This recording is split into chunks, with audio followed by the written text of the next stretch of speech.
One day, someone knocked on our door and Mom opened it. "Ma'am, please hurry up. Your daughter got into a fight with 3 girls and they're hurt very badly." Mom ran really fast to the store where she saw everything was a mess, like a tornado had swept through. "Maggie! Maggie, where are you?" Just then, she saw 3 huge men holding a teenage girl kicking and screaming. They were trying to calm her down, but it wasn't working. But when the girl saw her mom, she ran to hug her. "Ma'am, she attacked 3 girls. I think they're her classmates. The girls were taken to the hospital. One of them is in serious condition." "Mom, don't listen to him. I'm your good girl." And the girl they were talking about is me. I hugged Mom again and held on to her as I pulled a switchblade out of my pocket, aimed it at a rice bag, and hit it at the perfect angle to tip it over. The bag fell on the man's head, and he collapsed. Mom turned around as he fell to the ground. "Oh dear, that poor man." "Don't worry, Mom. He just got tired from standing up all day." Then Mom gave me the strangest look. "Who are you, young lady?" "I'm your only child. Your husband went missing, and you have no one. It's only me. Don't worry if you're not understanding what's going on. I'll explain it to you later. Let's pray those girls are dead by now." No. The girls are dead? No, not dead. I meant bed. I hope they're in bed by now, resting. They're fine, I swear."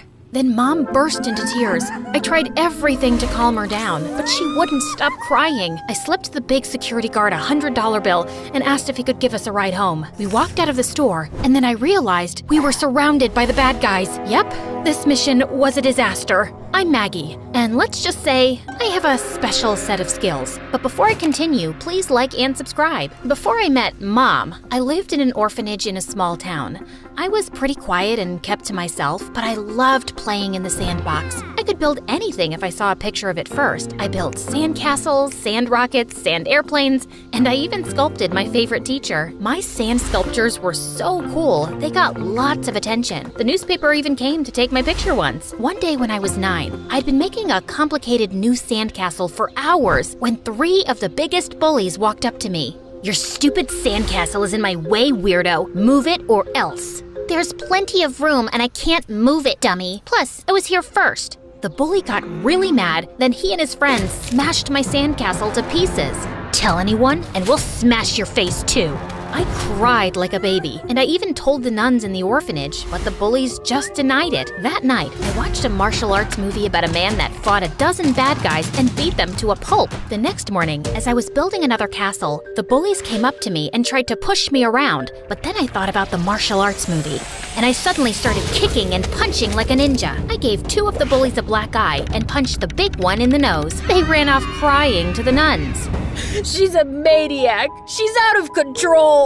The nuns didn't even listen to my side of the story and grounded me for a month. I was so angry I could scream. Then the best thing happened. This strange couple, we'll call them Mr. and Mrs. X, adopted me. They flew me to America on a private jet and moved me into a huge mansion. But when I walked through the doors, I learned that Mr. and Mrs. X had adopted another girl my age named Grace. And that wasn't even the craziest part. During the day, Mr. and Mrs. X worked as executives at a huge security company to pay the bills. But at night, they were vigilantes fighting for justice. Grace and I started training for the secret family business on our very first day. Grace also had a special set of skills like me. Before she met Mr. and Mrs. X, she lived with a magician, so she knew a ton of magic tricks, and she could appear and disappear with the snap of a finger. Yeah, it was kind of creepy. Mr. and Mrs. X played us a couple scenes from a boxing movie on TV, then threw us into a boxing ring. I didn't want to hurt Grace. She seemed really sweet. Do we have to fight each other? Whoever wins gets $500. And the biggest room. The next thing I knew, Grace's fist came flying at my face, and I landed flat on my back. "Hey, that's cheating. I wasn't ready." "Too bad, loser. Are you gonna cry or get up and fight?" Then Grace kicked me. I jumped to my feet, and we fought like a couple of wild dogs. I used my ninja skills to pin her to the ground. After that, Grace and I spent our days learning new skills, like picking locks, driving getaway cars, and swinging from tall buildings. By the time we were 15, every night, Mr. and Mrs. X took us out on missions where we beat up criminals, tied them up, and drop them off in front of the police station. Mr. X was really nice, and even when we weren't fighting crime, he loved spending time with me. But I always felt like I wasn't Mrs. X's favorite. Whenever I tried to talk to Mrs. X, she'd get bored and start asking about Grace. Mrs. X and Grace even left the house late at night to go on special training missions and refused to let me join them. Sorry, Maggie, there's only room for 2. I felt so left out, and it made me pretty sad. But then, I met my best friend Asher. He lived in the house next door, and he always made me smile. We'd play video games, watch MSA videos, and build model airplanes. One time, Asher almost figured out my secret. Why is your watch beeping like that? Maggot, we need you ASAP. The bad guys are. Ah! Was that Grace? Is she okay? Oh, that's nothing. It's just a little game we play sometimes. Actually, I have to go. See ya. I really liked Asher. He was a great friend, but I felt so guilty lying to him all the time. Grace knew I had a crush on Asher, so she loved torturing him. Once he came over to visit me, and she pretended to be sick. Oh no, I don't feel so good. Asher ran over to help her. What's wrong? Is there anything I can do? Then she pulled out a water gun, sprayed him in the face, and then shoved him out the door. Sucker. Grace hung out with the popular kids, who she'd turned into her little minions. She loved to brag about how she had more friends, more boyfriends, and better clothes than me. But when Grace and I were in high school, things took a turn. Mr. and Mrs. X lost their jobs at the security company, and money got really tight. Then one night, I caught Mrs. X and Grace stealing a bag of money from a crew of bank robbers instead of turning the money into the police. A couple hours later, reports of the missing money were all over the news. I told Mr. X what Grace and Mrs. X did, and it caused the biggest fight. We're the good guys. You have to give that money back. They'll never know it was us. Plus, I need new shoes. My disguise is too small, and our gadgets are way too old. But stealing is wrong. So is your stupid face. If you don't give it back, then I will.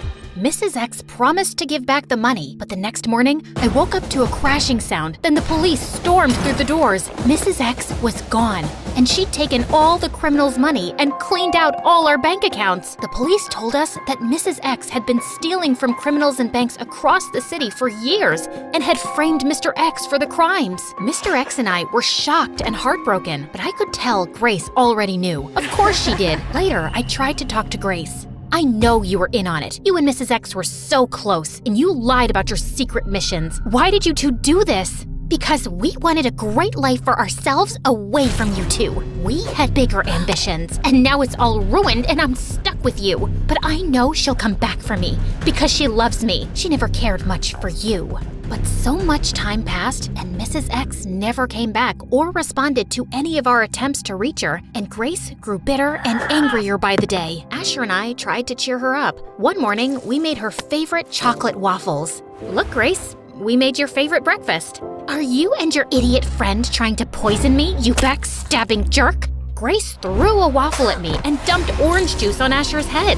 My eyes!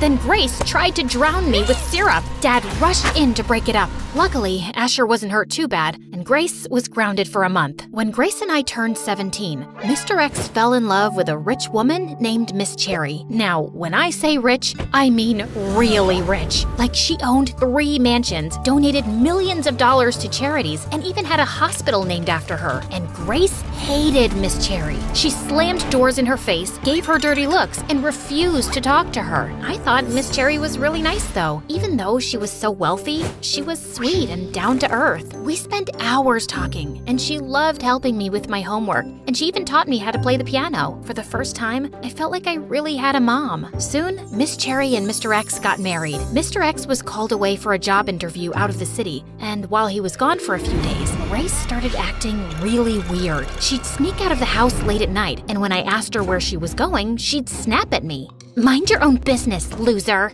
One night, Miss Cherry was cooking, and she accidentally spilled a cup of water. Then she slipped on the water and hit her head hard on the floor. I ran over to help her up, and thankfully, she was conscious soon. But then she started to panic because she didn't even know where she was or who I was. Heck, she didn't even remember her own name. I told her I was Maggie and I was her daughter. I told her to rest while I got her medicine for her throbbing head from the store. As I entered the store, I got an alert on my phone. It was a message from Mr. X. Maggie, listen, I don't have much time. Miss Cherry is in danger. Mrs. X and Grace are going to try to steal all her money. You have to protect her. The video cut off, and just then, I turned to see Grace and her minions behind me. It's over, Maggie. You're outnumbered. Fighting is futile. Mrs. X and I will get Miss Cherry and all her money.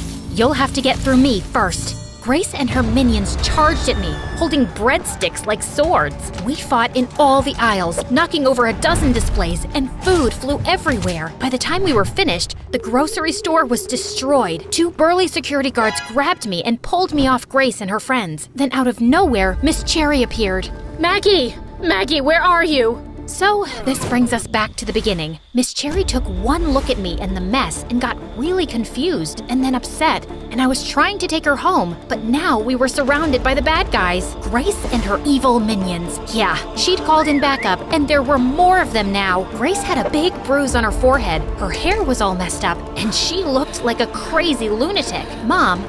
Miss Cherry, took one look at the girls and started yelling at me. Maggie, you terrible girl! Look at what you've done! Apologize at once! Then the big security guard pulled off his mask, and it was Mrs. X in disguise. Give us Miss Cherry. We just need to take her for a few hours, have her sign over her wealth to us, and then we'll return her to you to live together happily ever after. There was no way I was going to hand poor Miss Cherry to Mrs. X and Grace, so there was only one thing I could do. Run! I jumped in the air, flipped over their heads, and grabbed a bunch of apple pies off a food cart. One by one at supersonic speed, I hit Grace, Mrs. X, and the minions in the face. They fell down in a daze, and I grabbed Miss Cherry, pulled her into a random car, and drove her straight home. We were almost home when I saw Mrs. X and Grace on my tail in a huge moving van. We had a high-speed chase through the streets. I turned a corner and swerved toward my house and almost hit Asher. Mrs. X and Grace came barreling down the road. I grabbed Asher and Miss Cherry,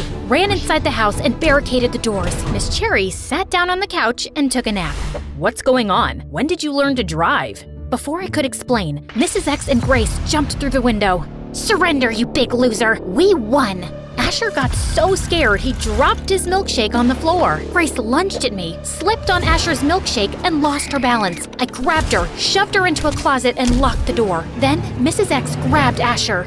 Give me the old lady, or your little friend here is toast. Asher screamed like a banshee and fainted in Mrs. X's arms. Then Miss Cherry appeared out of nowhere. She hit Mrs. X in the head with a vase and knocked her out. Look, I stopped the bad woman. I'm hungry. Who wants ice cream? Mr. X and the police arrived later and took Grace and Mrs. X off to jail. Mr. X had been captured by one of Mrs. X's associates and tied to a tree on the side of the road, but he cut his way out and ran all the way home. Asher didn't speak to me for weeks after the incident, but I convinced him to meet me on the roof at school. I can't believe you lied to me all these years. I wanted to protect you. I'd never be able to forgive myself if I ever put you in danger. You're my best friend, and so much more.